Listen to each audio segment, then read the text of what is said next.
ప్రభుత్వానికి సంబంధించిన అన్ని ఆర్టీసీ బస్సులను ఉపయోగించుకొని రాష్ట్ర వ్యాప్తంగా అన్ని నియోజకవర్గాల నుంచి పెద్ద ఎత్తున మరి ఆ ప్రాంతంలో ఉండే డ్వాక్రా మహిళలను బలవంతంగా భయపెట్టి వాళ్ళందరినీ కూడా తరలించి మరి ఆ సభ సూపర్ హిట్ అయిందని చెప్పి చెప్పుకోవడం జరుగుతుంది. మరి ఈ సందర్భంగా మేమైతే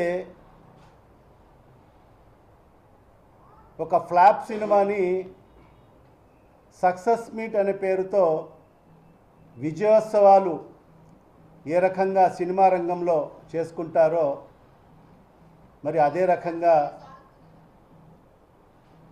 ఏదైతే ఈ సూపర్ హిట్ సభ అట్టర్ ఫ్లాప్ అయిందని చెప్పి మేమైతే భావిస్తున్నాం. ఎందుకంటే ఈ కూటమి ప్రభుత్వం అధికారంలోకి వచ్చి 16 నెలలు అయింది. మరి ఈ 16 నెలల్లో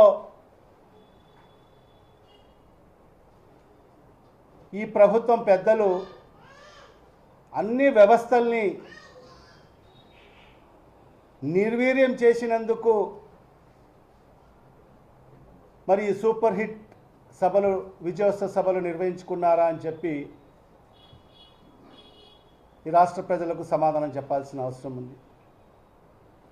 మరి అదే కాకుండా ఈ రాష్ట్రాన్ని ఒక విధ్వంసకరమైన పాలన అందించే దాంట్లో వీళ్ళు సూపర్ హిట్ అయ్యారా, లేక అంబేద్కర్ రాజ్యాంగాన్ని పక్కన పెట్టి